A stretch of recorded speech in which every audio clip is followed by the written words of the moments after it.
Hey, everybody, welcome to another Purple Insider post-game show. Matthew Coller here. Did not make the trip to Nashville with what seems like the entire state of Minnesota that took over yet another road team's stadium. So we will spend the next little while here breaking down the Vikings beating the Tennessee Titans 23-10.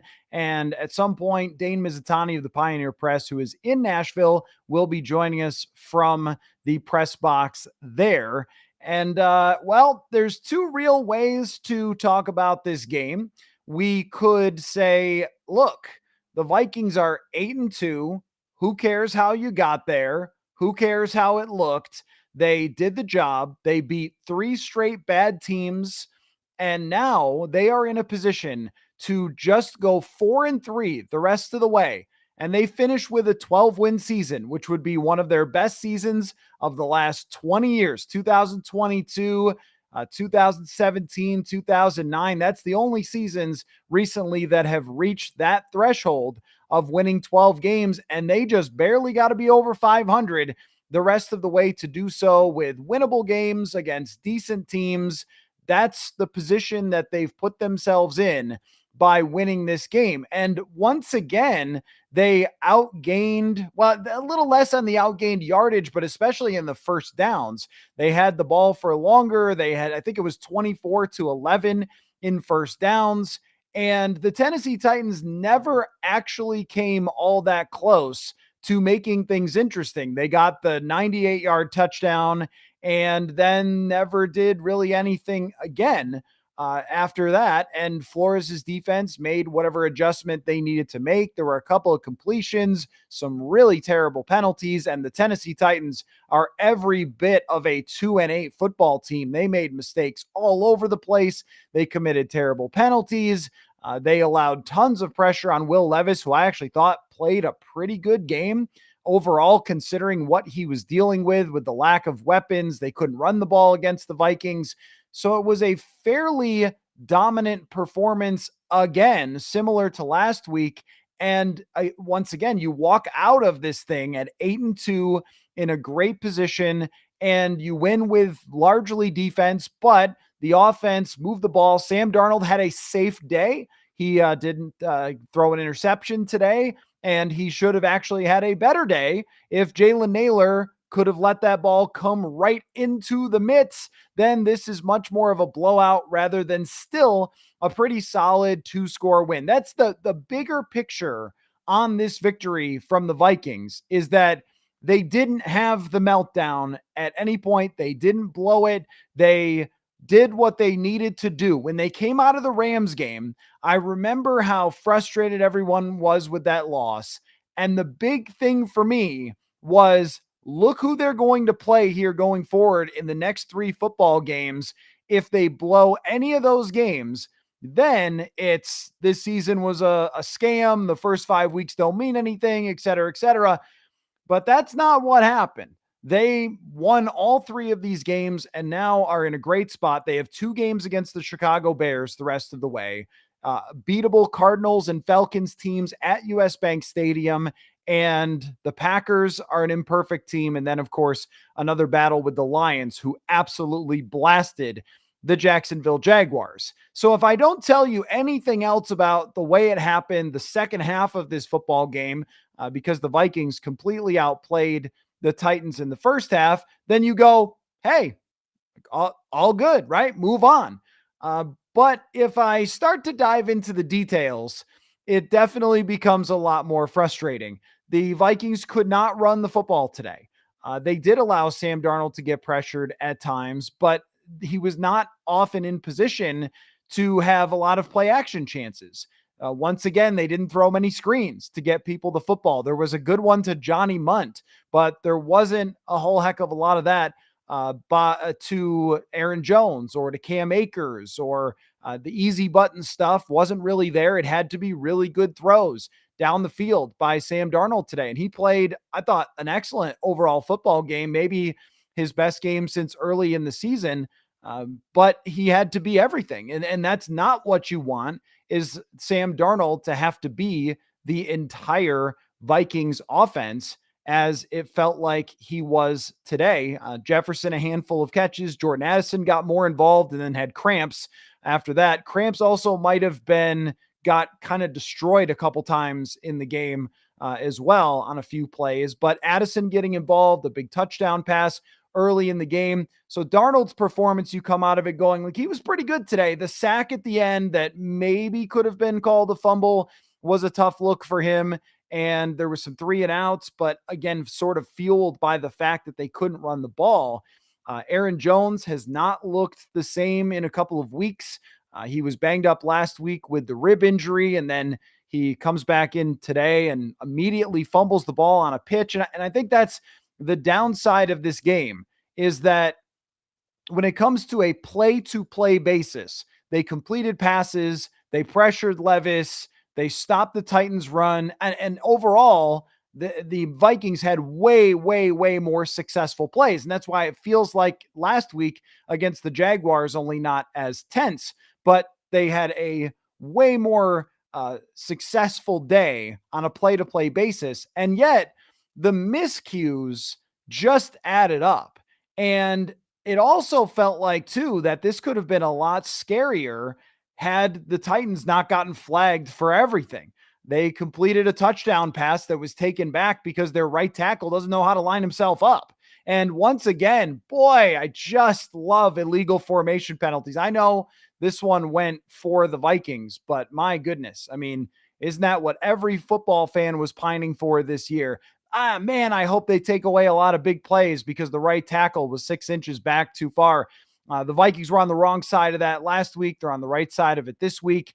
The penalty in the end zone where Jordan Addison is hit and can't make the catch early in the game, that's another one that was a little bit on the suspect side. I mean, it was a lowering the crown. It was a launching into Addison, but maybe it wasn't the hardest hit that I've ever seen, or it definitely wasn't really to the head of Addison. That's one where the referees kind of have their choice.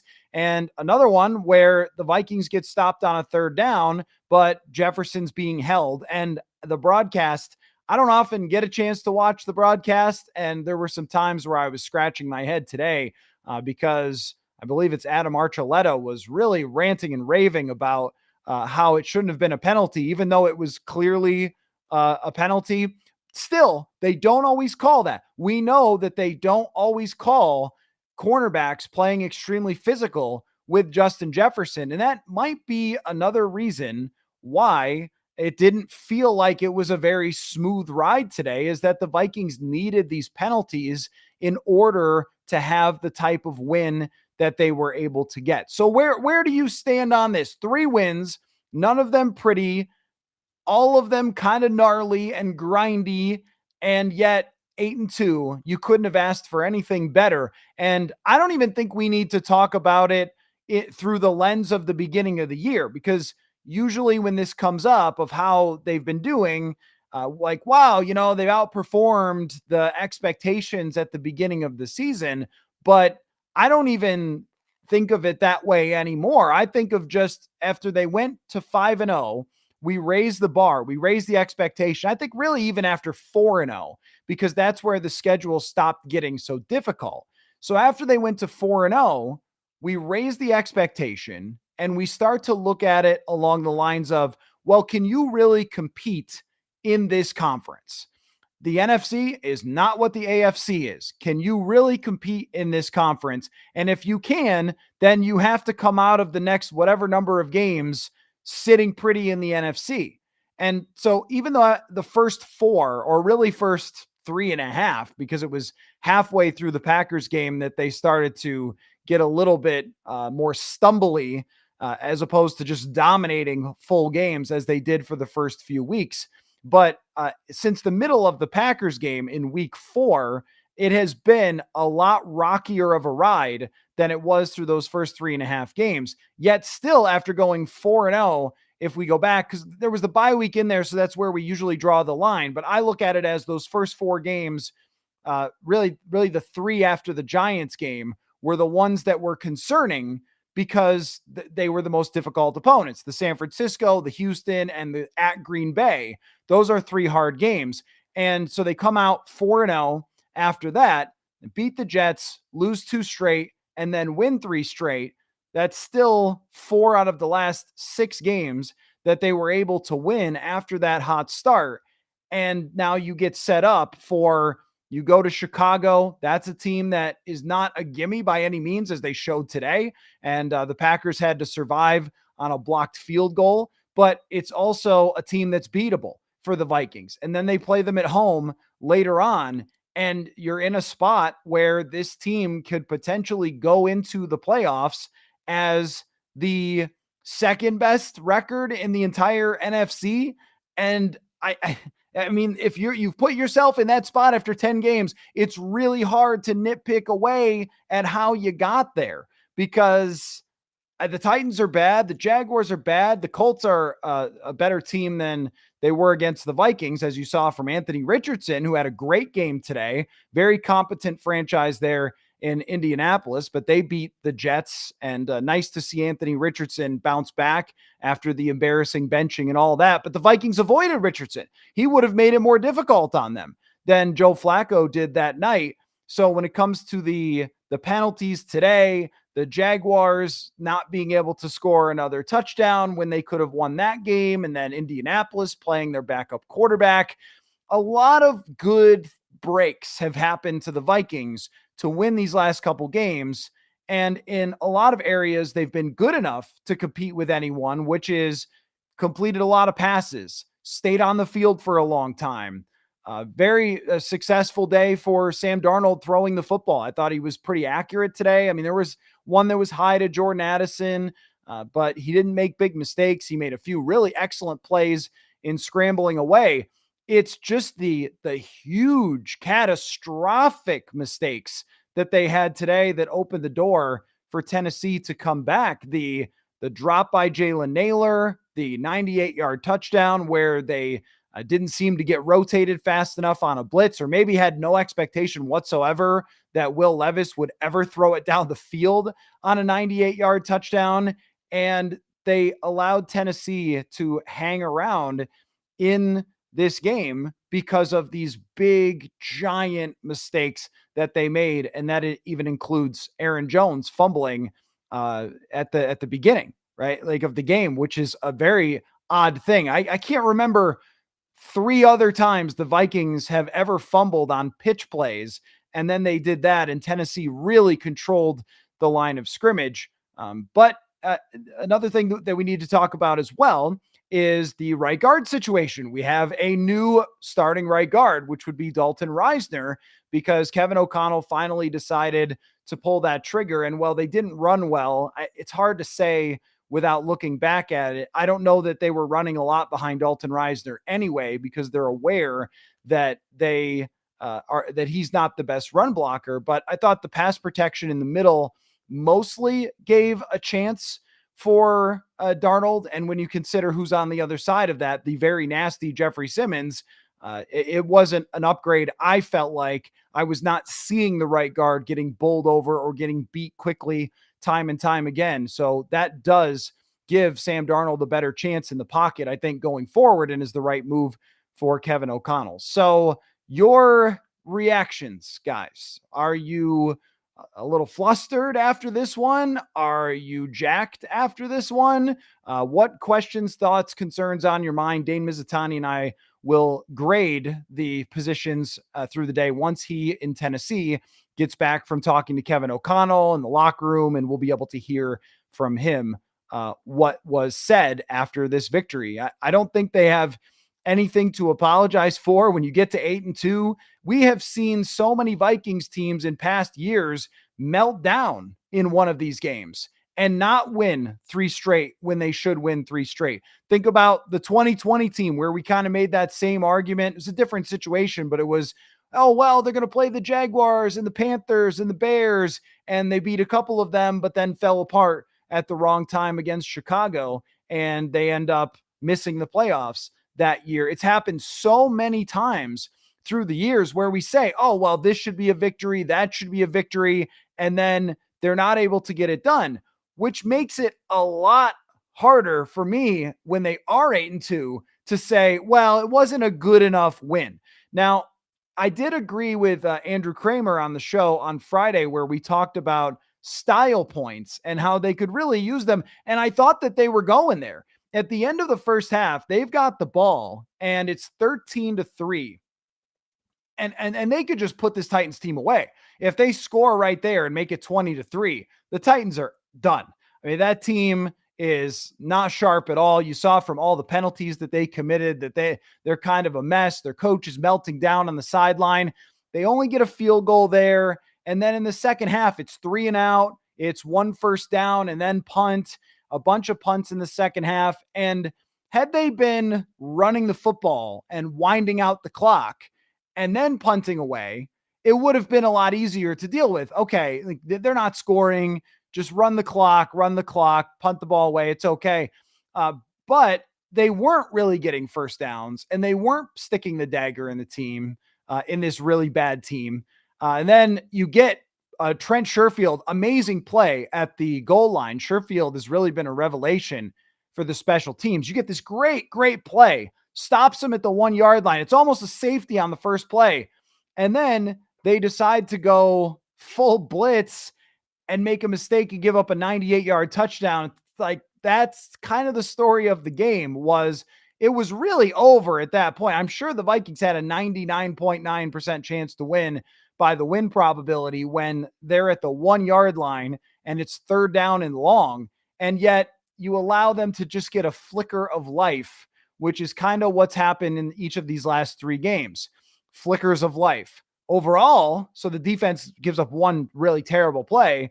The rest of it, all other plays that were not that touchdown, it's a phenomenal game by the defense. There are no other touchdowns scored the entire game. They stopped them on a couple of field goals, and then they completely shut down Tony Pollard, who's probably their second best player.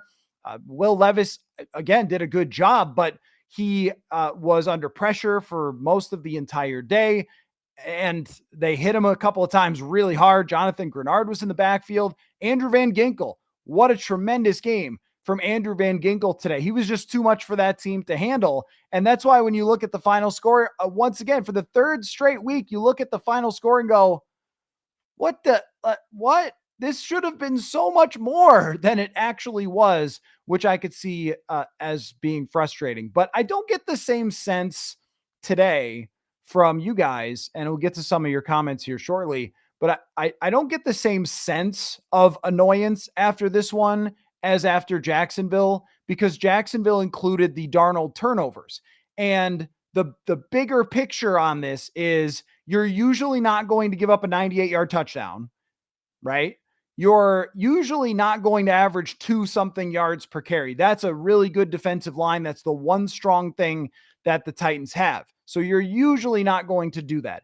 And maybe Aaron Jones needs a week off here to be able to get to 100%. You can't really do it against the Bears, I guess, but he needs to get a little more healthy because he just didn't have the same type of jolt that he had earlier in the season, and playing through a rib injury while you're carrying a football has to be pretty painful. I would guess he had to come out of the game at one point. Cam Akers did a good job in replacing him, didn't get big yards per carry, had that 3-yard loss that was tough, but caught a touchdown, kind of grinded out some yardage, and might be right now with Aaron Jones being banged up, might be kind of an equal running back. But the bigger picture is that the quarterback, who is going to be the most important piece to this puzzle, had a bounce back day against the defense that did have the capability to cause problems. And they did get after him at times, and he made plays. There was even another pass or two that should have been not just the Jalen Naylor should be touchdown. His stat line should have been a lot better, actually. I mean, because of the touchdown, but there was also a Jordan Addison sliding throw that maybe Addison could have caught, where he was rolling to his left and he throws it a little bit low and he comes across and slides and just can't quite bring it in. So I thought Darnold overall played as well as any other game that he's played this year. It wasn't the most lit up with highlight reel throws, but he finds Addison for the long touchdown. He doesn't turn the ball over. He sometimes made a play while he was scrambling, but also there was a few different moments in the game where I thought Darnold had the kind of don't do it thing where you could almost see his body start to say, oh, I think I see something. Oh, don't do that. I was told not to do that after last week, and to not give the ball away. He's going to be given in the stat sheet a fumble for the pitch. That's just how they score it, but that's obviously ridiculous. That was Aaron Jones. But other than that, to not turn the ball over all day and to complete a lot of passes, hit some downfield throws, play pretty confidently, it was a good day for Sam Darnold. And that's why you come out of this much more willing to say, in my opinion, hey, some of that stuff's pretty random or pretty weird, a 98-yard touchdown, but heck, like Darnold played much better. And if that's how he's going to play going forward, a little safer, maybe learned his lesson. Maybe it ends up being a good thing for him that he threw those couple of interceptions last week to kind of reset how he's supposed to be playing football and know that they can win without him doing crazy stuff if he just runs the offense, which I felt like was what happened today, is he just ran the offense and he found the guys that were there and did an excellent job. If you come out of a game, you're 8-2, and the quarterback seems to have screwed his head back on straight, and the defense, outside of one horrible miscue, ends up giving up no other touchdowns the entire game. And I think they had 11 first downs in the whole game that Tennessee was able to get. They're pressuring the quarterback constantly. I don't think it's anywhere near as frustrating as last week. It was just sort of, hey guys, in the second half of this game, you're going to need to concentrate. You have to take this seriously. It's still an NFL team. And I just thought there was a lack of concentration that happened on a lot of different plays. Malkill says, where was Hawkinson today? I think that this is going to work this way with the Vikings offense, which is some days it's going to be Hawkinson. Some days it's going to be Addison. Some days it's going to be Josh Oliver, who was involved again. I would like to see Aaron Jones more mixed into the passing game. It's always going to be Justin Jefferson, who, by the way, has now gained the most yards through 5 years of any wide receiver in NFL history. I don't think we can ever talk enough about the greatness of Justin Jefferson, and just another unreal milestone for him.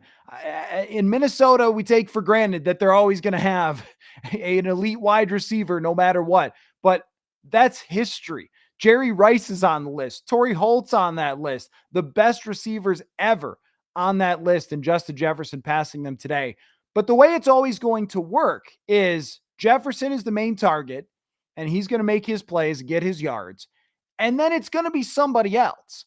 But I don't think we know who the somebody else is going to be. It was Josh Oliver against Indianapolis. It was TJ Hawkinson against the Jags. And today it was Jordan Addison. And if that's the way that it goes, then that's fine. Today's passing game was absolutely good enough to win against better teams.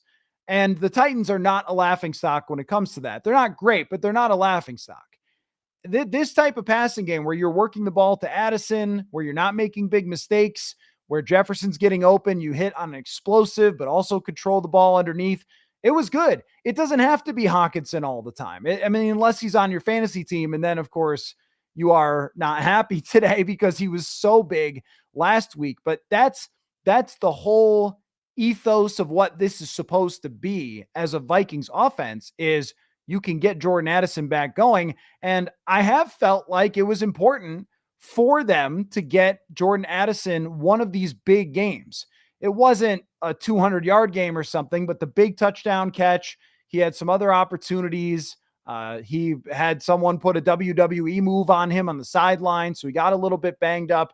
But that's how you want this to go for Jordan Addison. You don't want him out there running routes for the love of the game over and over again, and that's where I feel like it gets a little sloppy with him, and the concentration isn't the same. But you see that sideline catch that he almost made, if he could just get that second toe down, you see the talent that is there on a weekly basis. He is that good. They just need to make sure that he's involved, and sort of forcing Sam Darnold to look his way time and time again, getting those two on the same page. If there was a big development from the passing game, it was probably that.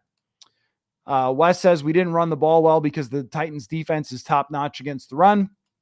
I mean, they've been beaten a couple times this year running, as I guess everyone is, but they had the personnel to beat this Vikings offensive line. And it just felt like there wasn't a lot of push there. And here's the reality: Cam Robinson coming in for Christian Darrisaw is a huge difference. It's a much bigger gap, Darrisaw to Robinson, who's done a phenomenal job, but it's a much bigger gap in the run than it is from Ed Ingram to Dalton Reisner, in my opinion. Ingram graded out as, I think, the 50 somethingth run blocking guard out of 60. I mean, this year he wasn't a dominating run blocker, and Reisner won't be either, but the left tackle position was a great place to pitch to the outside, get running behind Christian Darrisaw. It's just not going to be the same with Cam Robinson, and running the ball might require a little bit less of, we're just going to line up and pitch it, or we're just going to line up and hand it off up the middle. It might require a little more movement, a little more trickery, a little more eye candy from this offense, because they're not just going to line up and beat people. Might need a little more CJ Ham, a little bit more Josh Oliver. And to your point, though, Tennessee deserves credit. That's how they've built their team. Jeffrey Simmons, all of you wanted to trade a first-round pick for him. So did I. He's a beast. We saw that again today. And then they drafted the biggest man in the draft, Tavondre Sweat, who helped the Vikings out also by lining up offside on that QB sneak. But you see how big that guy is. So I'm not shocked that they're able to slow down the Vikings run game, but it is something to have a little bit of concern about with just last week, Jones averages 5 yards a carry, but gets banged up. And that's where I think the worry is. How healthy is Aaron Jones going to be down the stretch? Because if you'll go back to 2022, where Dalvin Cook through the first half of the season was averaging 5 yards a carry, but then age and injury started to come for him, and it wasn't the same down the stretch, and it really hurt the offense. So that is something that they have to keep an eye on and maybe play Cam Akers more over the next couple of weeks. Mike says, I think I was hoping for more of dominant wins against these opponents. That is maybe just the league. Now we will see if they can ratchet up and play better against better competition. The Bears played well today. Yeah, I saw the Bears play well today against the Packers and barely lose. It also is probably going to be a nightmare for Caleb Williams to go against the Vikings defense. There should be some confidence there. And Kevin O'Connell has not really had good days against Matt Eberflus's defenses. So that's going to be something to watch for sure. Winning ugly, it's kind of like this. Winning ugly against bad teams where it's this week and against Indianapolis, it was never really a doubt. Jacksonville was a little bit, but they outplayed them by more. It's acceptable. It's not ideal. That's how I would put it. Is, of course, you get to 8-2 and you're in a position to go down the stretch then and be in the playoff race with even average play the rest of the way. Well, you're in great shape. And then you might get a chance based on the NFC to go to Arizona or go to Atlanta for a first round playoff game where you're going in as the better team with the better record. I mean, of course, you would all take that as a final result. But I said in week 1, after they beat the Giants, that I view destructions of bad teams as being similar to good wins over good teams. These were not destructions. They outplayed all 3 teams, but they just had a lot of boneheaded stuff that you wouldn't expect from a team with this much experience, especially the 98-yard touchdown. I mean, you have to at least have a sense for this team is 2-7 and they can't just punt here. They're going to have to take a shot, and to allow a receiver to get behind you in that circumstance is totally unacceptable. And so is dropping a touchdown. I know it happens, but those are the things that have cropped up over the last few games where it's just like the Darnold interceptions last week. We just keep going back and back and we go, hey, I mean, what the heck? Like you should be winning this game by so much more. And right. And that's how it felt today with just other players. Like, what the heck? You should be winning by so much more. But I do think it's progress that Darnold got it back together and he looked like a confident starting quarterback and he won the game. I mean, they had to put the offense on his shoulders to win the game, and he was able to move the football well enough to do it, and the defense naturally allowing almost nothing. But you're also asking the defense to allow almost nothing these last 3 weeks. It's both been, and this is where you go back and forth. It's been very impressive, but the quarterbacks that they faced are also very bad. And I don't know if the theory applies that beating a bad quarterback is the same as playing an average game and surviving against a good quarterback, or if it's as impressive because the bad quarterbacks are so bad, as we've seen from the last 3 weeks. I mean, Flacco, Mac Jones, Will Levis, it's hard to get 3 worse quarterbacks in the league, and Levis had some moments today. And then Caleb Williams, you've got next week, but that's not Kyler Murray. It's not Kirk.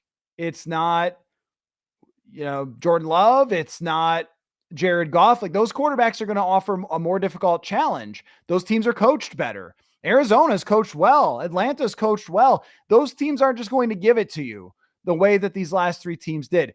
So going down the stretch, this is where they will have to play better than they did these last 3 games to come away with that 4-3 record, or even better than that. I mean, if they go 5-2, I mean, then we're talking about a 13-win season.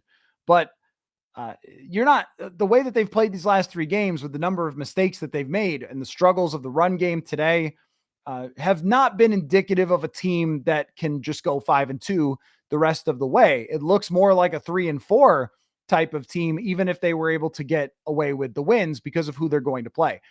Does help though. And listen to me argue with myself. It's on the road though. These last 2 games on the road, and it's never easy on the road.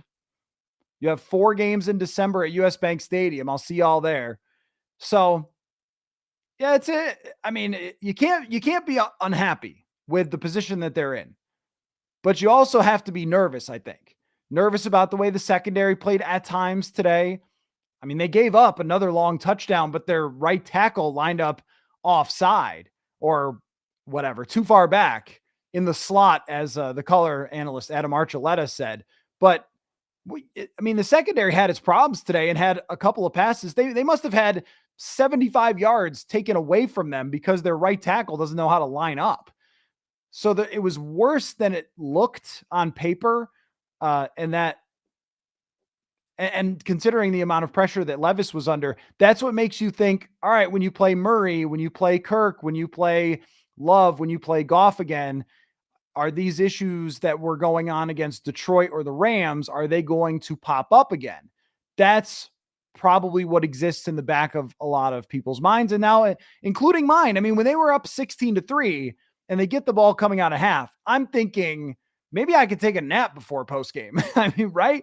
Like, that would be great. If in the 4th quarter, I'm just flipping over to the Bears game or something for a while, and then I could come do the postgame. But the fact that you had to watch to the very end of this one sort of showed some of the weaknesses and the lack of sharp play that they've had the last few weeks. Jason says this season kind of reminds me of 2017. We didn't win pretty that season either, but just kept winning. That is true. I'm trying to think about some of the games there that they were able to win. I mean, that's right. I think we did walk out of a lot of those games, even against bad teams like the Ravens, where it was a bit of a rough ride that season. And you said, well, they found a way to win. And then eventually when they got to the playoffs, it was kind of about matchup, and it was close with the Saints that year. And that's the thing too. It's not like, I mean, when the Vikings have played good teams, it's not like they've played badly. In 2019, which I think this season is a little more like, because the 17 defense was the best in the league. This defense is the best in the league statistically, but I'm not sure it's as strong. That one had Xavier Rhodes, and that one had Harrison Smith in its prime. So it's a little bit different from that perspective, a little less fallible until Philadelphia, when it all started to come apart. But they have a chance to win as many games. So I can't argue with you there. But in 2019, that was where they lost against all the good teams and beat all the bad teams and had an easy schedule. And so then the whole season we were saying, well, that was Detroit with David Blau starting or whatever. Who cares? It's a little bit like that. this year, I think. Only it's the Darnold thing has added more intrigue. But it's a good question of how strong are they when they play good teams, because they did beat some of them. Then in hindsight, maybe the Texans win or the 49ers win isn't quite as good as it looked at the time, or even the Packers, the way that they came back in the second half. I mean, I think that we're starting to settle in to this is a very good team that doesn't fall apart against garbage teams like the AFC South, but is going to have to play better than this if they're going to beat the good team, which is the Lions. And then when they play anybody else, it's a coin flip. I mean, are they wildly better than Arizona? Probably not. Are they wildly better than Atlanta? Probably not. But I think they're a little bit better after this. It's a hard thing to really pinpoint because so much went well today. They were all over Will Levis, the defensive line. They didn't allow a bit of running to the Titans again. And that's 3 straight weeks where the opposing team, one of their best players is in the backfield. And the Vikings just said, no, they have completely shut out the running game, which was a problem against the Lions and the Rams. The Lions and the Rams also have good offense, or at least the Lions have a good offensive line. Melkill says, comfortable win, excellent defensive performance, save for some explosives, and Darnold looked decent.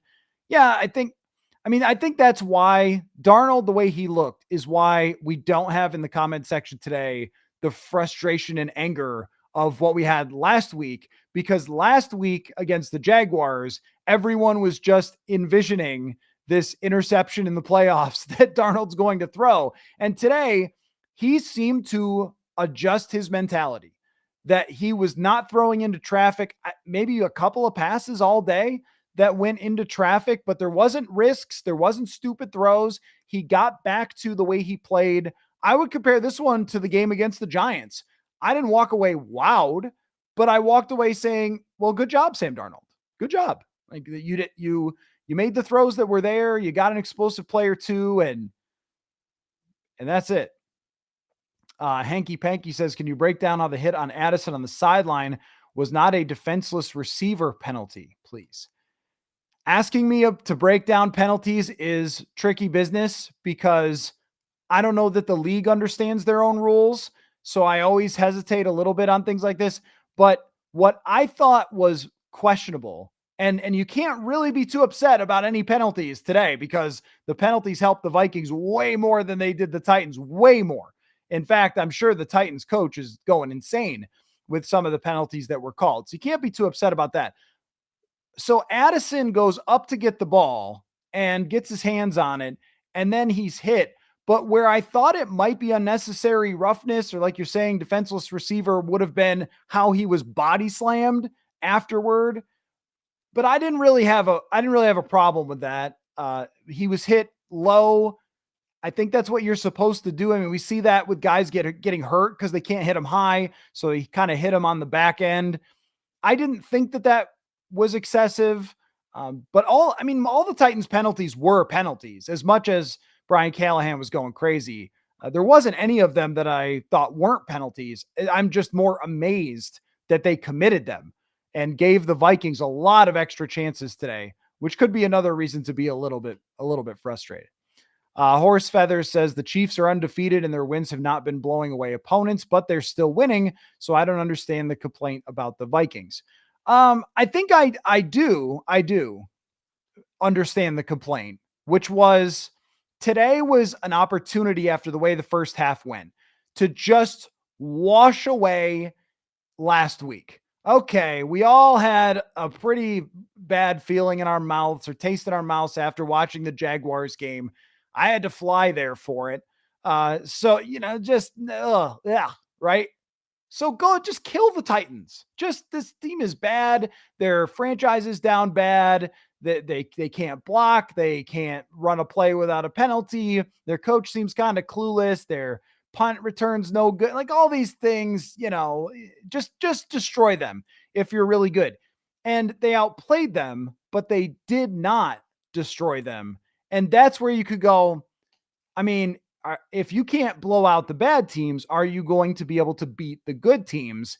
And they haven't shown that in a while since they lost to the two good teams that they played most recently. So I do understand that. And the Chiefs example, yes, you could say that, but we could also look back to the Eagles of last year where they were 10-0, and it was all one score, close games, close wins. 2022, I can't really talk out of both sides of my mouth because I spent all 2022 saying, "Oh, guys, I don't know. I don't know. All these one-score win," and this wasn't a one-score win, but you know what I'm saying. This isn't like that exactly because the Vikings, I believe, after today are plus 74, which puts them on track from a perspective of point differential. That all the teams that go to the Super Bowl, which is now how I'm looking at the Vikings through that lens of what would it take, how could they get there, who they have to play, all that stuff. Uh, when I'm looking at it, I'm always looking at that point differential because it's been such a clear marker for teams that are truly worthy of going deep in the playoffs. Out of the last 20 teams that reached the Super Bowl, 16 of them were at least plus 100. And I think 10 of them were at least plus 140. So this is like what you're seeing from the Lions. That's a team that meets all the thresholds where when they play the Jaguars, they score 50 and they just run away from them and they don't have to talk about it. They can laugh their way to the bank. The Lions also absolutely annihilated this same Titans team to the point where Jared Goff had to throw for like 60 yards. They beat them by so much, and the Vikings made it into a struggle. So that's where when you see the Lions do that and you're not quite doing the same thing, you go, is it of that caliber? I don't know if games against the Jaguars and Titans tell us if it's of that caliber, but it certainly doesn't convince you of it when you win by 10 in a game that they handed you some of the points. They handed the Vikings, who just cannot run the football at the goal line. And then KOC calls for a fade at the what? A fade? I mean, the worst play in football statistically at the goal line. They can't slam the ball in. Jones is struggling. There's big mistakes. Things like that. You go, well, if you can't run, if you get to the playoffs, that means it's all on Darnold. That's pretty hard, right? And if your secondary gives up big plays like that, even if they do get sacks and cause negative plays, is that going to work again against the Lions, against the Packers, against Arizona, against Atlanta? There's more to be answered here as we continue to go forward that they didn't answer in these 3 games. If they had just crushed these teams, you'd feel a little more confident about it. It's really like a confidence meter. I don't think anyone thinks this team isn't good. It's just, where are you on a confidence scale that they can really compete when it gets to the playoffs or down this stretch where they're going to play some pretty tough teams? Seattle's mixed in there as well. Those are good. They've got quarterbacks who, if you play like today, are going to light you up because they were not doing a great job in coverage at times. I think that's what people are thinking about as far as the critique. Aaron says this game did nothing to change anything about this team. They're a good team.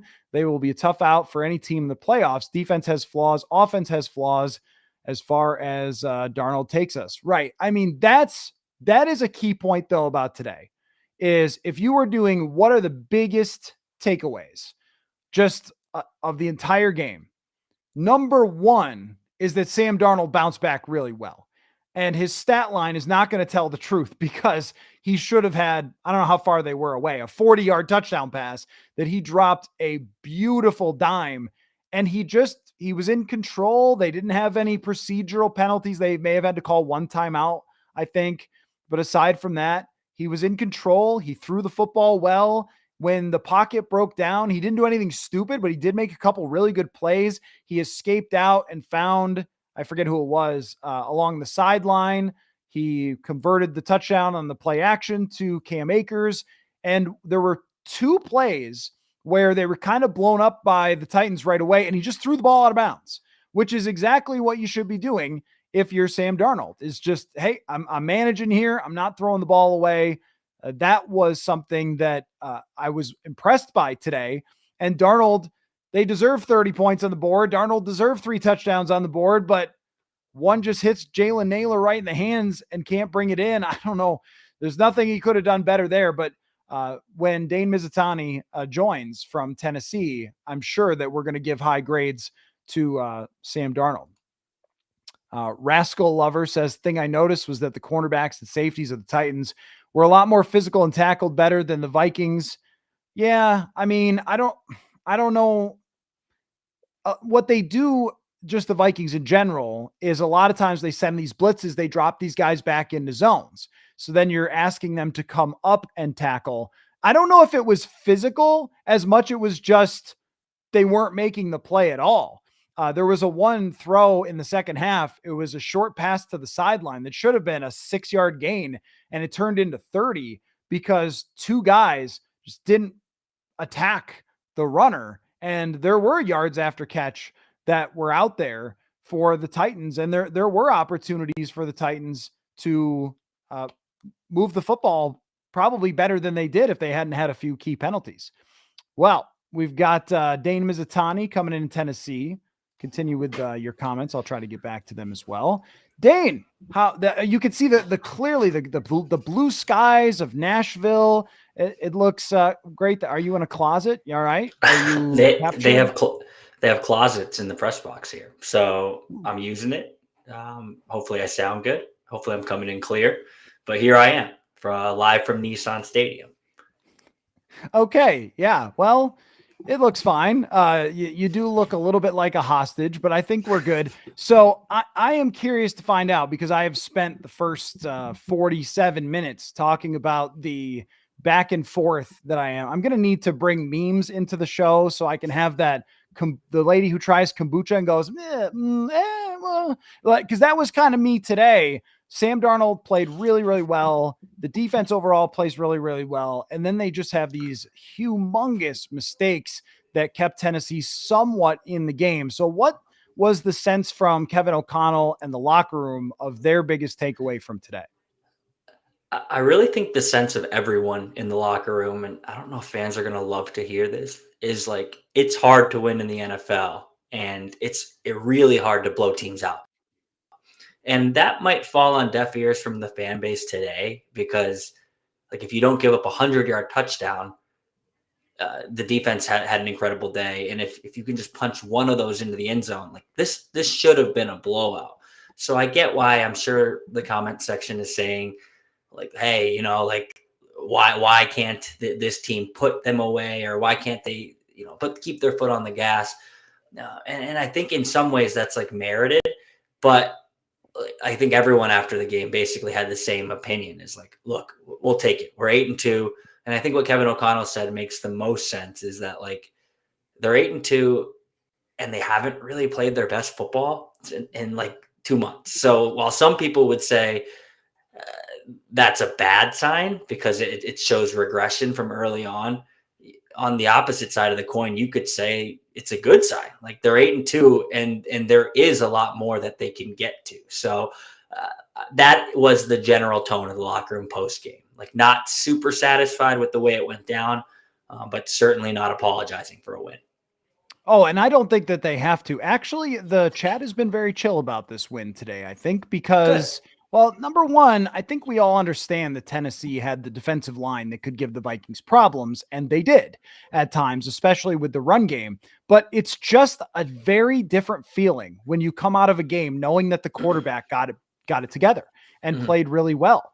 When you see the quarterback last week throw 3 interceptions and all other active players had a great day, well, that makes you feel pretty bad. But in this case, I think that Darnold was, if we were just naming all players on the field, he was one of the best players on the field today. Did not turn the ball over, was safe with the ball, and deserved. And it's a good point here that Malkill makes, which is if Naylor makes the catch, it may be 30-13. And yeah, I guess it would have been if he goes into the end zone.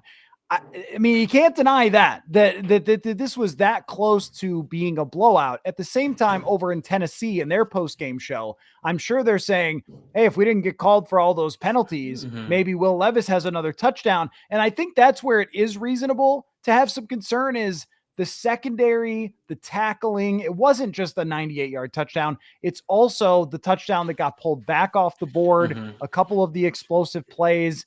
Levis found receivers today, and that's been still an Achilles heel of this defense when they play anybody with good talent at the receiver position. Yeah, and I think that's a great point about the touchdown that got taken off the board. Like then it is a dogfight toward the end. And there were miscues throughout the secondary that I think need to be improved moving forward. And if you're looking at this game and you're really trying to microanalyze like where things went wrong, where it could have potentially gone completely awry and snowballed out of control, it does exist in that secondary. Like the play and the angle that Josh Metellus took on that ball on that 98-yard touchdown, like that's just basic. And I know he would be the first to say like that just has to get cleaned up. And Calvin Ridley getting loose up the middle of the field, like that just has to get cleaned up. Like you can't rely on the good teams moving forward. Shoot, you can't even rely on Chicago moving forward to take points off the board because they don't know how to line up at the line of scrimmage. Like the Titans did the Vikings a ton of favors today. But that goes back to the comment that you put on the board. Like if Naylor catches that ball, or I would argue if Darnold leads Naylor into the end zone, because Naylor did have to slow down a little bit there, it's 30-13, and we're not even really talking about that. But there are little cracks still in this foundation, and I think it's something that all of the people in that locker room, the head coach at the top of that list, is very, very aware of. So it's something that they can actually look to and say, okay, we went 3-0 on our tour through the AFC South like we were supposed to. Here's all the things we need to improve on moving forward. So it's not a bad place to be in. 8-2. You're heading into Chicago next week. Get back into the NFC North. Now we really get to kind of see how good this team is, I think, over the next month or so. I think this 3-week stretch, what it proved was they are more like the team that started 5-0 and not the team that lost 2 games in 5 days. So they're in a good spot. But I think, the defense, as good as they were, there are still things that definitely need to be cleaned up. It's also hard not to look at what the Detroit Lions did today, which is, I mean, the funny thing is that Detroit probably outplayed them by close to what the Vikings did and then just scored all the touchdowns instead of the field goals. But still, they just ran the Titans and the Jaguars out of the building. And so when you look at the Vikings, you almost have to compare them more to the Packers, who keep playing close games, Atlanta, Arizona, Philadelphia still plays a lot of close games as well, even though they've been winning recently. I think that those are the teams you're more comparing them to, because one team is just running away with the division. And when they play somebody bad, they crush them. And even when they throw 5 picks, they still find a way to win. So when you're looking at it that way, which anything can happen in the playoffs, but that's hard not to be a part of the focus. Joel says 8-2 is an amazing record. Anyone complaining about it after a win, being on the road for 2 consecutive weeks, is being dramatic. Well, I think there's probably a difference between being dramatic, which I felt some people may have been a little last week, versus trying to project what you really have here, which is the goal. Everyone knows 8-2 is a great football team. No matter who you look at across the league, no one's 8-2 that is just garbage. It's more of a, how is this going to play out, and what would have to change, and what can change? Is it possible to change who you have in the secondary? Once the trade deadline went away, you know that you're not going to have a lot of speed in the secondary. And I actually did think that cost them today at times, not having the type of speed. And once Levis figured out some of the blitzes, or Brian Callahan figured them out, they were able to hit a number of big explosive plays against this defense that we did not see with the Jaguars. We did not see with the Colts doing to them. Yeah, I think the point you made about like the Lions running away, like that's Harrison Smith even made that point today. Like when we talked to all these people in the locker room about like, okay, well, how hard is it to win in the league, or what's your opinion on winning ugly? And Harrison Smith basically said like, yeah, nobody blows teams out every week. Except the Lions, I guess I said, and he said, I saw that score again today. So like, yeah, I think the Vikings are probably more like the team is in the conglomerate, or that like mishmash in the middle of the NFC, which is what we've been saying all along, right? Like there's one team that's the class of the NFC. That's the Detroit Lions. And how do we project the Vikings against the Lions moving forward? I don't know if the Lions keep playing like this, they're definitely going to go to the Super Bowl. I think there's no questions asked. But anything can happen in the playoffs. And if we're projecting how the Vikings are going to look against, say, the Packers, who had to block a field goal at the end of the game to beat the Bears, or the Eagles, to like your point, that they play close games every single week. Like, if we're projecting how they're going to look against those teams, I think it's a little bit different conversation. So, like, I think if we're judging them against the Lions, it's always going to be, well, their secondary is not good enough, or their defensive line is not going to be good enough to hold up against the Lions offensive line, or their offensive line is not going to be good enough to hold up against the Lions defensive line. Like, and I get it. Like, that's who you have to compare them to, because if they want to go to the Super Bowl, like, you're going to presumably have to beat Detroit. But besides them, they just kind of exist in that weird middle, or not even middle, like the weird, like, second tier, that I think is what we've been trying to remind people of over the last month, as they've been kind of living and dying with this roller coaster. So I don't know. Like, we'll see how things continue moving forward. I think the Bears, in theory, offer more of a test, or more of like a case study to how good this team can be. But we asked Kevin O'Connell, like, how good do you think you can be as a football team? And he continued to kind of just ride that, you know, cruise control area, not too high, not too low. He said, I remember when nobody thought we were going to be that good. So I'm not going to go down the road of how good we can be. So I think that's probably how they're going to continue to look at it. But I think if everything works in concert, like if they can have a game where it all comes together, they can be really good. But maybe the fact that they haven't since early on is more emblematic of the team they are. Like, maybe it isn't at one point it's all going to click. Maybe at some point we should just accept that there are going to be weaknesses week in, week out. But yeah, I'm excited to find out over the next month or so, like, how good we think how good they actually can be moving forward. Yeah, and I think it'll be much more telling. Plus, they have just not played a lot of games at US Bank Stadium this year, and that's going to happen. It's really backloaded. They played against San Francisco and Houston right off the bat, and then it feels like they have just barely been at home the whole rest of their schedule. So to be 8-2 at this point, you could also make that argument as well, that they have been on the road a lot, because you had that game taken away against the Jets. So then they had to go all the way to London, and now they're still, then to LA after playing the Detroit Lions. It's been travel wise. It's been a little bit of a grind here, but I think Kevin O'Connell is right to not try to answer that question. But we all know they've put themselves in a position, and this is how I'm looking at it. Be above average the rest of the way, and you walk into the playoffs with 12 wins.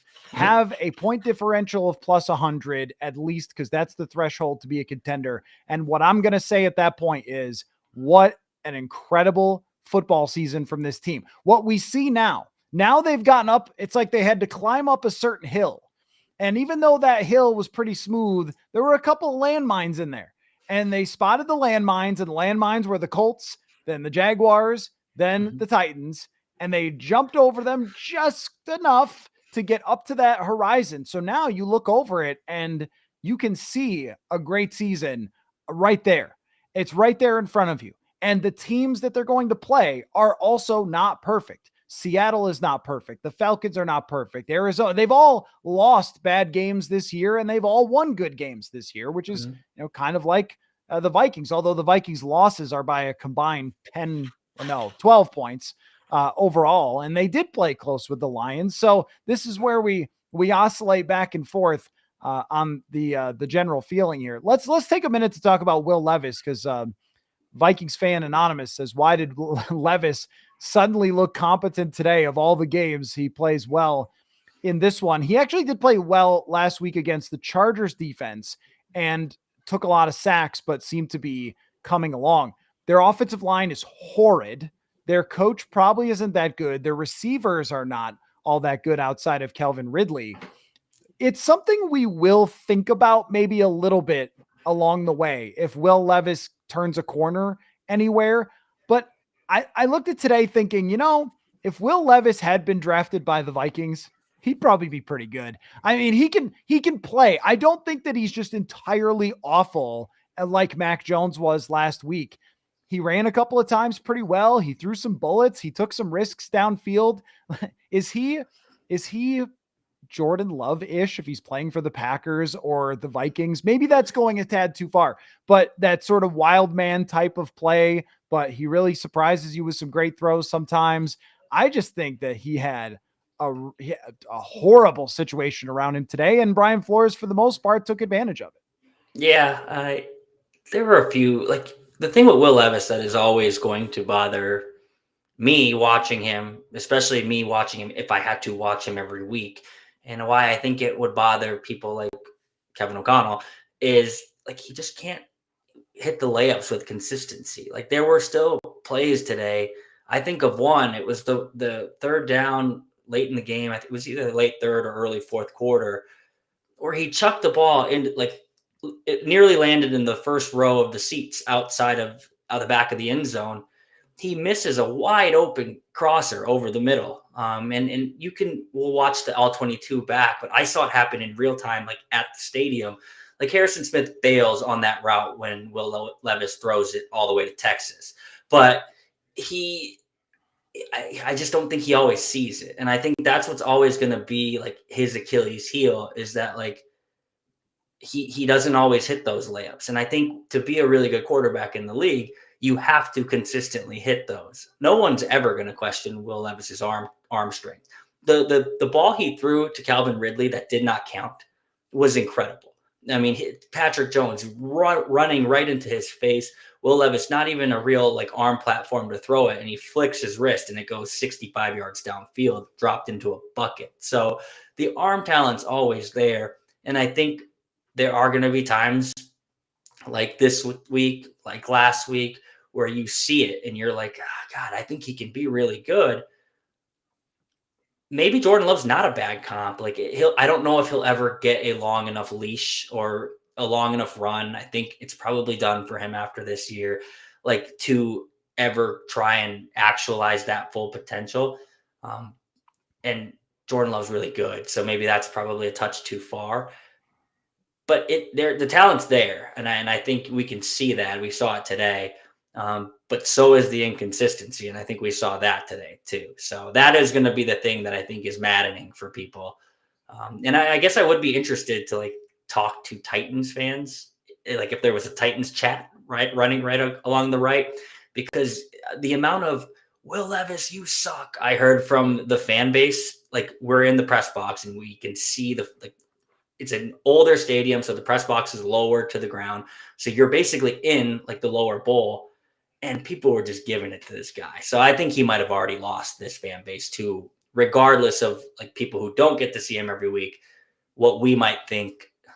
I thought he looked pretty good today. He's also played only really well the last couple of games, and he might just be of the Daniel Jones ilk that he's good enough to play in the NFL and can have some moments. And maybe if he had a great team around him or everything go right for him, he could make a playoff. But as you mentioned, the accuracy, the consistency, I think he would have been a very frustrating player if KOC had gotten his hands on him, which I also think Jordan Love is for the Packers at times as well. But it was just interesting because the Vikings passed on him, and we're always going to be thinking about the guys that they decided we don't want to build our franchise around these guys. So let's get to the positions and the grades. That allows us to really talk about some guys and some more plays and grade the coaching as well. But I want to get to a couple things real quick because this show is big enough to have sponsors, which makes me very happy.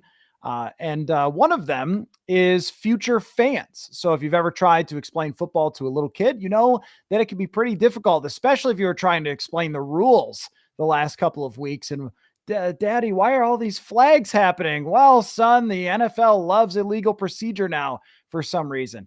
Anyway, sorry, don't mean to get on a tangent because Future Fans is great. Let me explain what it is. They give you a football playbook that explains the game and has a bunch of different activities that you play along with it, and you go through a story. It's great to play along with your kid. I have a friend whose son is 7 years old. He's just getting into flag football, gave him the box, and those two have just had a ball with it, especially Game Watch Bingo, and they checked off a lot of boxes today for sure. So make sure you check it out for the kid in your life, grandchild, niece, nephew, $49.99 at futurefans.com. The code PURPLE will get you 10% off there for the holiday season.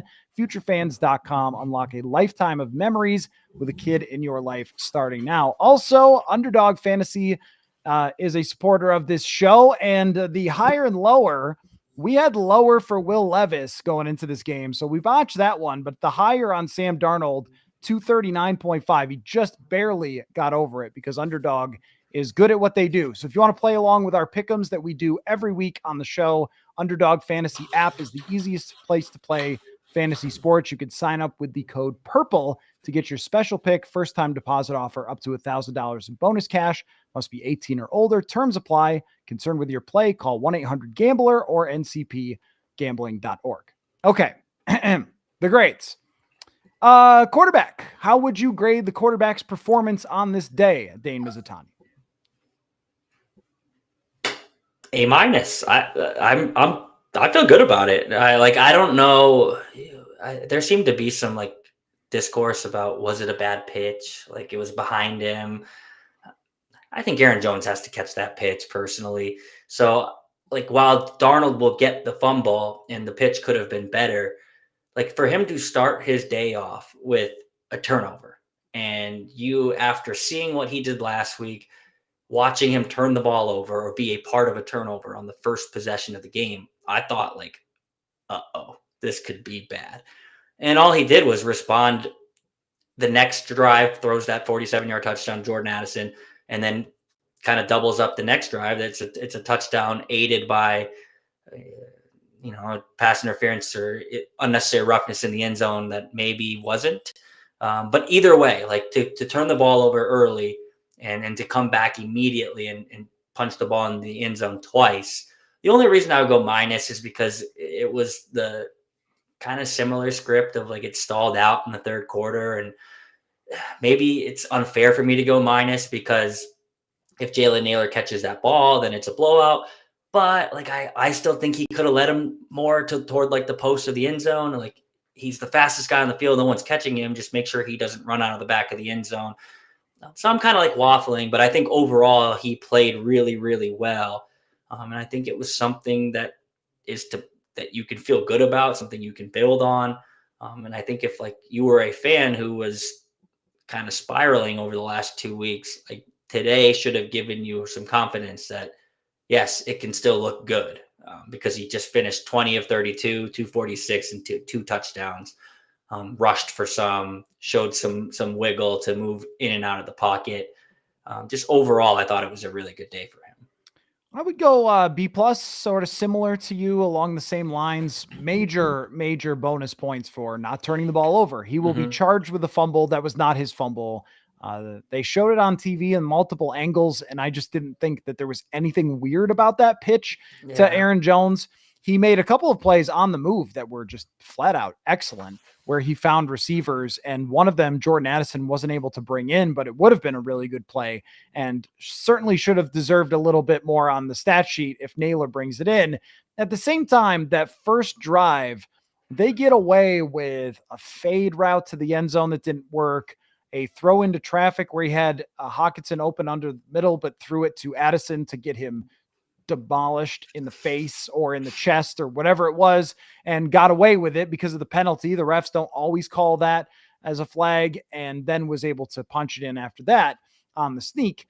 But if Sam Darnold plays exactly that same football the rest of the season, they're winning a lot of games. And so way above average. The running game in the backfield, put it all together, sort of combine it with the blocking, the running game in general. Is that an F? I mean, it was just a non-factor. They kept trying it, and I give KOC credit for not going away from it. It just never got off the ground. Yeah, they ran 33 times. 8 of those go to Darnold. So what is that math? 25 rushes for your running backs. Aaron Jones averaged 2.6 yards a carry. Cam Akers averaged 2.5 yards a carry. So a lot of it was because there was no room. Going up against Jeffrey Simmons and Tavondre Sweat, like everyone welcomed Dalton Reisner into the lineup. I do think Ed Ingram is probably better at run blocking, and I'm not sure if Ed Ingram being in there would have increased those numbers because I think those are two monsters in the middle. So the blocking was a problem. The running was a problem. They couldn't run outside. They couldn't run inside. The only thing that would stop me from giving the running game an F is that like at least they stuck with it. And I think they did need to stick with it. If we would have walked away from this game and Aaron Jones would have had 9 carries and Cam Akers would have had 3, I think there's a chance you throw yourself into a loss. Like I think you push the ball downfield too much or you leave too much time on the clock. Like I still think you needed the running game to exist, and you needed to not go away from it completely. But overall, like it was just not a banner day. And it's kind of a weird feeling to walk out of a stadium and look at Aaron Jones' stat line and say he only averaged 2.5 yards a carry because you're not used to that. I think part of that was on him, but I think most of it was on the blocking in front. It wasn't good today. And sometimes you have to tip your cap to the other team, but this has been a recurring issue. Anytime they play good defensive tackles, a good nose, or the running game looks similar to this. So Jeffrey Simmons is a very, very good player. T'Vondre Sweat, very, very good player in the making. But still, those two guys alone, your running game should not look like that. And it did today, and that's concerning. So I don't know, D-, F, whatever you want. It was bad. Yeah, D- is probably the best I could do there. I think that this is where they're going to just miss Darisaw so much, because I was trying to keep an eye on Dalton Reisner after there had been a parade that was thrown for Ed Ingram being benched. And look, Kevin O'Connell did the right thing. Okay. There's no question about it. They've got 40 starts, and he's still ranked among the worst by PFF, which when it comes to linemen is probably the most accurate thing you're going to get there. Mm-hmm. And the pressures, he was still 5th worst in pressures this season. And I thought he had a horrendous game against the Jaguars. So it was very much deserved. It's the right move. And the middle pressure was coming off of Bradbury, but it was not coming off of the right guard for the first time in maybe 10 years. So I was like, okay, all right, well, that's fine. But if you can't really run behind the right guard, and then Cam Robinson is so much worse at run blocking than Christian Darisaw, are you just running behind Blake Brandel every play? I mean, they really, I think, are going to need to use some big personnel in there. But it's just a mismatch. And that was the biggest thing, that they couldn't really hit one of those outside runs or something like that they needed to break through. It just didn't happen for them today. And then as we grade the offensive line, I would probably have to split it into 2, because the run blocking gets a D or an F. And then the pass blocking I thought was fine. Oh, actually, let me ask you one more question about the run game. Aaron Jones, do you think that he's just really banged up, or was that entirely the blocking wasn't good? I think more the blocking wasn't good. Like, he took a nasty lick and popped right back up today. And so I think he knows his body well enough. And I think the Vikings in the past 2 years, or over the past 2 years, have shown if there's any risk of potential making something worse, they're not going to put him out there. So like, I don't know if I am willing to go that far and say like his rib or chest or whatever we want to call it injury that limited in practice this week was the reason. I think it was just the blocking and just maybe not a good day for him. Pass protection, you want to give him like a B? Yeah, I thought it was fine. I mean, I think Darnold, this is where, like, I don't need to bring up Kirk Cousins, but I will, I guess, here. Like, this is where, like, I think your quarterback plays a role in pressures, is because there were times today where I think the offensive line fell short in pass protection, and Sam Darnold was able to make it work. So maybe it looks worse. He took 2 sacks. But if he doesn't wiggle out on, I can think of 3 off the top of my head. He wiggles around, finds Trent Sherfield. He wiggles around, finds Justin Jefferson 31 yards up the left side. And then maybe the biggest one, he wiggles around, gains 6 yards, and they needed 7, rushes to the line on 4th down, draws an offsides. Like, those 3 plays in and of themselves, if they go down to sacks, maybe we're feeling worse about this pass protection. So I think part of it falls on Darnold, but I did think overall, like, you could feel like Dalton Reisner can anchor in pass protection, and that has always been his biggest strength. And he does not get immediately bull rushed and run over. Like, I would venture to guess we would have seen at least a couple of times with that Ingram today going up against Jeffrey Simmons. So that matters. Even if you're losing, like even if Dalton Risner gets beat, he doesn't get beat immediately, which was like a calling card for Ed Ingram. So B's fine. Yeah, I didn't think it was like their best day, but I did think they allowed Darnold to drop back 32 times and have some success. We always struggle when it comes to whether we call it the defensive line or the front seven or the whatever. I want to make sure it includes Andrew Van Ginkel, and this we'll just go with the front seven here. I want to. Well, you can tell me what you've got for them. A plus. It felt like Levis was pressured on every single drop back. He dropped back 31 times. I would be curious, and we could probably look this up. I don't have it right in front of me, but like the pressure percentage or the pressure rate, it felt like it was every single time. Jonathan Grenard, I don't think he got credit for a sack today because there was one play where he tackled Levis in the backfield, and I think that was a quarterback. I think they considered that a quarterback run. So technically, no, he did not get a sack today, but he had more pressures than any man on the planet, it felt today. And Andrew Van Ginkel is consistently proving that he is maybe the best player on this defense. So Pat Jones had 2 sacks, like all of those things working together. Like, I don't know how it couldn't be an A+ just based on their ability to rush the passer. And oh, by the way, they held the Tennessee Titans to 33 yards rushing. So it was just an A+ all around. They stopped the run. They got after Will Levis. There's nothing else to say. It was, in my opinion, one of their best games of the season. Cashman once again gets a sack early in the game. Ivan Pace was running free on a play. Van Ginkel has this bendiness about him where I think there's one play where he gets a sack where a tackle goes out. He's like, I don't got him. Cause he just like swooped around him. He's just like a bird, the way that he tilts his body to go around edges and things like that. Terrific. Patrick Jones, as you mentioned, back in the mix with a couple of kind of cleanup sacks as Patrick Jones does, but that's 7 on the year. So you can't be against that. It was an excellent performance. They were playing against a line that stunk and a quarterback who couldn't identify against them in the first half, and they took full advantage of it. How about I don't have a lot more to say there. It was just great. And what they've done these last 3 games, these guys have been nothing short of A+ for the 3-game collection coming out of that mini bye. They haven't allowed anybody to run on them. And these 3 teams can run. I mean, Tony Pollard's a good player. So was Bigsby and Etienne, and so was Jonathan Taylor. And the middle of the D-line, which never gets any credit for this, has been great the last couple of games. Phillips, Jonathan Bullard, Jerry Tillery was in on one play in the backfield. Like they've been just outstanding. The secondary part is weird because one of the worst plays that they had all day didn't count. And it didn't count for such a bogus reason.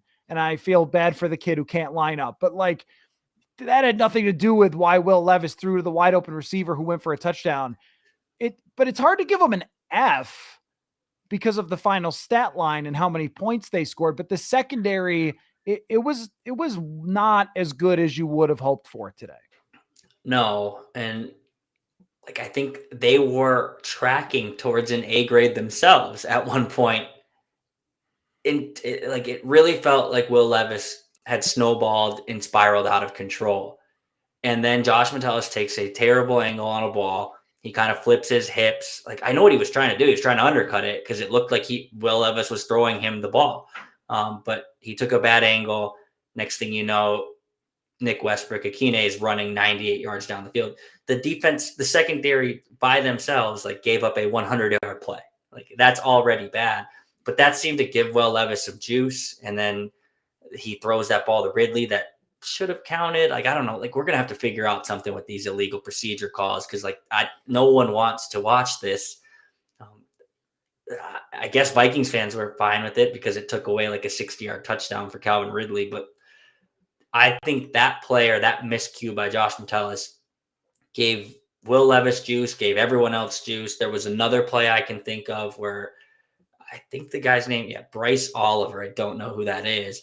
But like, I think Shaq Griffin was playing too deep and like Brian Flores sent 8 and Shaq Griffin got beat over the middle for another long touchdown or another long completion, a 33-yarder. So there were just too many of those plays today where deep downfield, it was too much, too much given up. It felt a little Ramsey at times, where against the Los Angeles Rams, it felt like they were just throwing into those vacancies, and against the Detroit Lions, it felt like they were throwing into those vacancies. Today, it seemed like the vacancy was just completely over the top. We have a quarterback who can throw it 60 yards, and we think our fast guy can get to that space before you can. I do think some of it maybe falls back on Brian Flores, like just being aggressive, like live by the blitz, die by the blitz, puts your secondary in situations where they can get beat like that. But overall, I just thought like it could have been a really good day for the secondary, and it ends up looking a lot more like a pretty bad day for the secondary. Harrison Smith ends it with an interception that, like, the game it wasn't hanging in the balance. It's not like the Vikings lose if Harrison Smith doesn't intercept that ball, but kind of a cool thing for Harrison Smith to get one of those in what might be his final game in his home state. So overall, I don't know. I can't give it an F. I would probably give it like a C minus, D plus. There were still things that they did that I thought were commendable.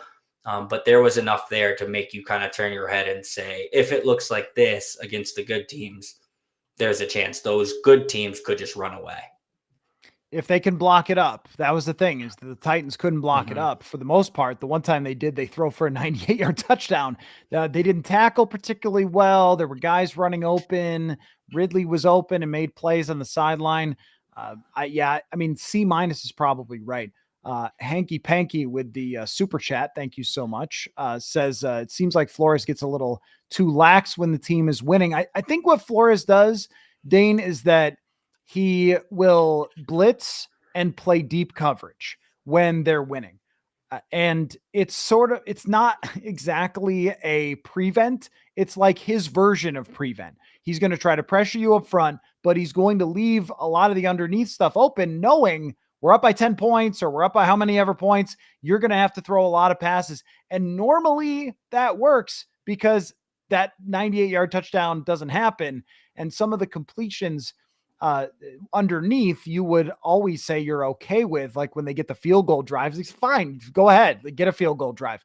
So I think that when it comes to guys who blitz, it's always going to be the case that when it goes wrong, it just goes so bad when you blitz. And that's Flores. He's willing to take that. It's sort of like the Sam Darnold on offense, where when he's throwing deep, it's great and you love it. And when he's throwing interceptions, you hate it. And there really isn't much of an in-between. Yeah. And I think that a perfect example is that 98-yard touchdown. Like, he was going for the knockout. They were at the 2-yard line. They had almost just recorded a safety because Tony Pollard barely got out of the end zone. And then the Titans literally ran a QB sneak because they were afraid to run anything else. And I think Flores was going for the knockout there. And I think if that blitz gets home, or if Will Levis does something stupid, like we've seen him do at times in his career, people are saying, like, awesome, like, way to dial it up and not let your foot off the gas. So I don't know if lax is the right word. I don't know if he gets lax, because I think he's still going to continue to bring it and, like, not sit in necessarily this, like, prevent defense of, like, not get beat over the top. I know that was the goal. Like, let's not get beat over the top if I'm going to send 8 here at the 2-yard line. But they did. But I think you're right. Like, that's just how it is. Like, sometimes he dials up this exotic scheme pre-snap and it works, and the quarterback is confused and he throws it right to a Viking, or he takes a bad sack and everyone's praising Brian Flores. It is a live by the sword, die by the sword thing, though, because it can sometimes look like not even like the 98-yard touchdown. Like, that's not always how it's going to look. But 3rd and long, he dials up the blitz. It doesn't get home. Someone, they find that vacancy behind the linebacker in front of the safety. It goes for a 1st down. Like, we've seen that this year. But I think we're going to continue to see that, because that's just how it is. Someone asked him, I forget which of us asked him, going into the matchup with the Lions, how do you prepare for a guy like Ben Johnson? And what he said is very emblematic of who he is. Like Brian Flores said, I fight fire with fire. I just like to do that. He's always going to do that. So yeah, some days really, really good. Some days it's going to look really, really bad. Today it kind of looked both at the same time. So that's just kind of how it is with him. Even when you give up a 98-yard touchdown, though, the final result is 13 points and I think 11 first downs. Yep. Hard to be too upset about that. I mean, I think it's these last 3 weeks have been way more wins for Brian Flores than losses in 3 overall dominating defensive performances that are going to put this defense as the clear cut number 1 defense in the league compared to anybody else. When you look at the EPA stats or the DVOA, which we had Aaron Schatz on the other day, it's hard to make a case against what they've been able to do, even if sometimes with that approach, it does look bad and you get beat.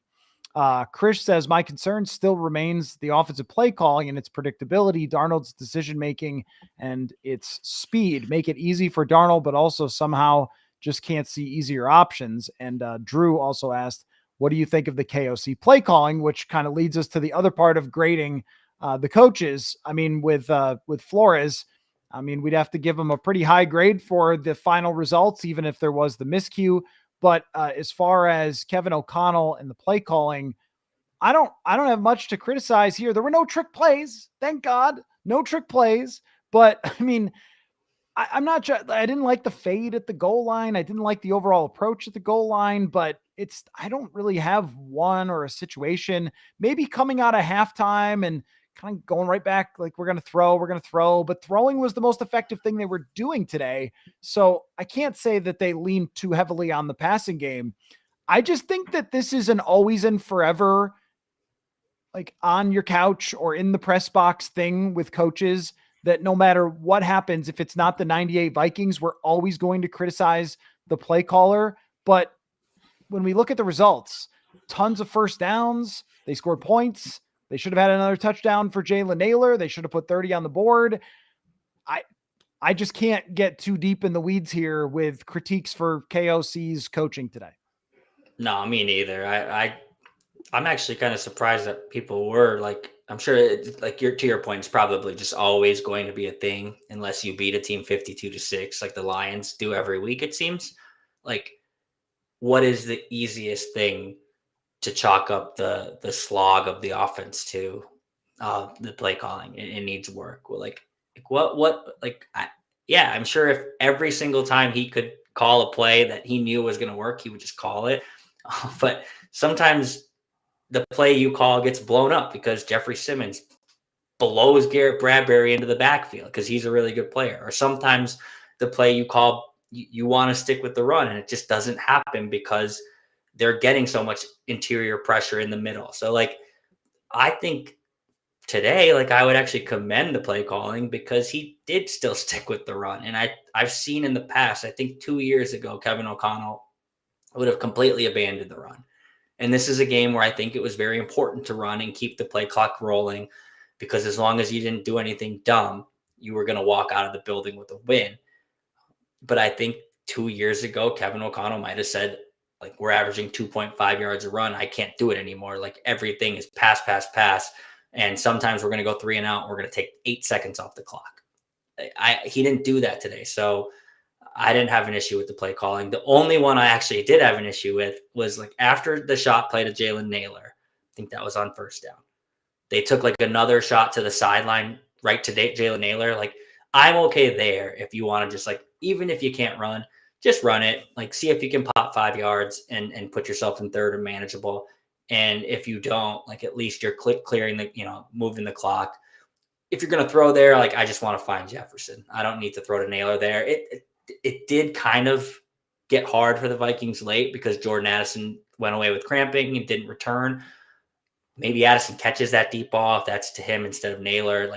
That's just a rabbit hole that we could, you could kind of go down if you wanted to. But the play calling as a whole, I did not have an issue with it today. And I think largely because they still managed to at least commit to the run when it wasn't even always there. So fine by me. I don't know what the grade is, probably B.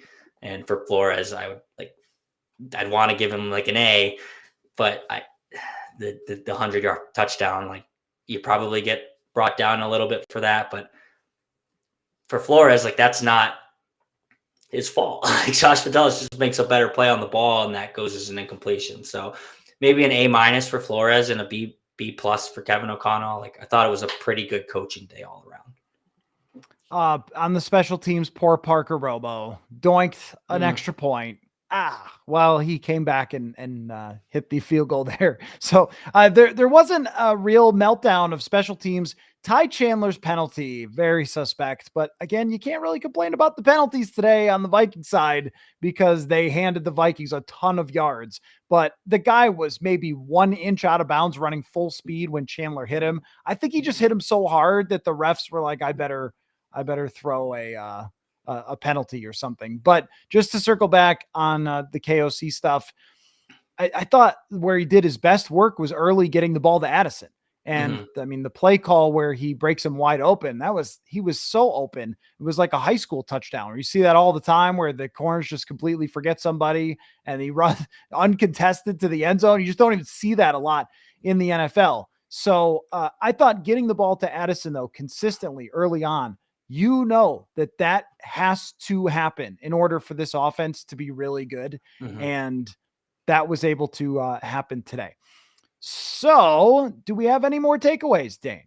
After this, I don't know if free 87 is funny. Yeah, that's just how it's going to be. Like sometimes the tight end's not always going to catch a bunch of passes. And maybe, I don't know. Like every time I read a critique of the play calling, I'm like, I'm not really sure that that's it. Preston says didn't trust Darnold and got the ball in the second half. Why give Tennessee anything to build on? But I think they threw when they got the ball back, and it just didn't work out. There are lulls. Okay, so the one last topic really is, and I tweeted this at some point. A fan that I follow just said, "Why can't we just blow somebody out? I mean, what the heck, right?" And they did it to. Funny thing is, they did it to a good team earlier, Houston, where they just walked all over them. But since then, they let Green Bay hang around. They let the Jets hang around, and all three of the last three jokers of teams that they've played have all stayed in the game into the fourth quarter.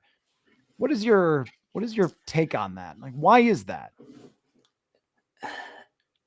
I think part of it like has to do with Sam Darnold. Like I think at times over the last 2 weeks, like they didn't blow the Colts out because they almost lost to the Colts until like the Colts remembered they were worse than the Vikings and like just kind of fell apart in the second half. But I think it's important to like look at each game. I sound like Kirk Cousins as its own entity. Like I don't think it's necessary. Go ahead. I'm sorry. Have you seen what's happening today to the Falcons, by the way? No, what is the score? They're down 28-6. I'm sorry. I didn't mean to interrupt you. I got a text from someone and I just looked and I went, "Oh my gosh." And just as you were saying Kirk Cousins, I apologize. Continue with your point, but wow. Yeah. Turns out you didn't need to pay. We won't go there. But I think it is important. Like each week you need to look at it as its own thing. Like, because there's reasons each week why they can't blow a team out. It's not like the same. Like, I don't think it's written into the Vikings DNA that they're just incapable of blowing out a bad team. I think last week they blow them out if Sam Darnold doesn't throw just 3 of the worst interceptions you've ever seen. I think this week they blow them out if Josh Metellus doesn't take a horrible angle on a ball and allow an 98-yard touchdown. So I think there are just like inconsistencies with this team. And maybe that just speaks to like overall, there are still areas of this team that need to be improved or developed. And that probably goes back to we thought that they were going to be pretty good this year, but I don't think we thought they were going to win 12, 13 games. Like maybe part of why they're not blowing these teams out and they're winning more on the margins is because they do still have areas that because the people that are projecting their win total thought they were going to win 6.5 games. Like they were wrong, but maybe parts of that equation were right, where like there still are weaknesses. There's still going to be a Darnold week like that. There's still going to be weaknesses in the secondary, and maybe collectively, like those things don't all show up at once and you lose the game, but they show up over the course of a game, and that disallows you from just running away with it. So What I will say is not a lot of teams blow teams out in the NFL. And I get it. Like the Vikings fans have to look at the NFC North every single week and say, well, the Lions did it again. They just scored 40 points for the fourth time this season. But the Chiefs, they play close every week and they're undefeated. Like the Ravens, like they've lost 4 games now. They lost to the Pittsburgh Steelers today. Like I do think there is like an unfair like wanting of your favorite football team to, if they win, well, why didn't they win by more? Because I like it's hard. I think Harrison Smith put it best after the game. He said there's no homecoming games in the NFL. Like it's not like you just schedule a tomato can and then you just beat the crap out of them for 60 minutes.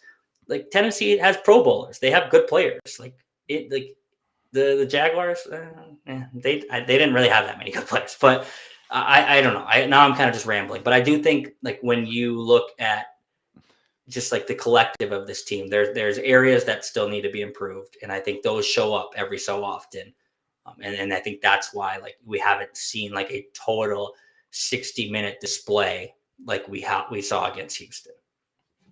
I just want to read this to you. Bo Nix is 21 for 25 with 216 yards, 4 total touchdowns. He's also run, 3 total touchdowns. He hasn't run that much, but he's passed incredibly well in this game against the Falcons. And that was one point I was going to make, is that Tennessee today, the Jaguars game, they killed the Jaguars. You'll never convince me of anything else. They killed that team, and Darnold threw 3 bad passes, and that ruined that game.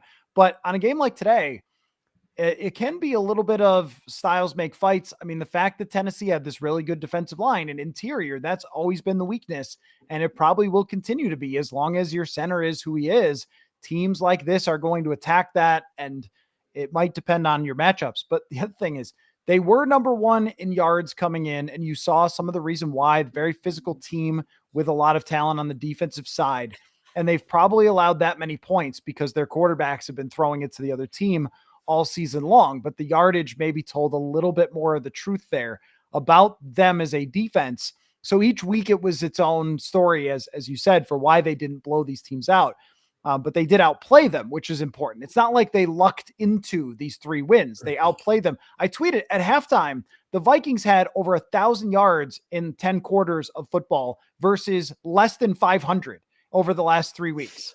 And so that changed a little bit with a 90-yard touchdown. But if you look at the yardage differential, the first downs have to be 75 to 40 or better for the Vikings over these last 3 games. I think it's kind of the devil in the details of finish a drive, put the foot on the gas, things like that. But also, I think you make a fair point too, that when you pay attention so closely to your team, you kind of, another team had a bad loss, whatever, like this Falcons, like you're not paying that close of attention to that.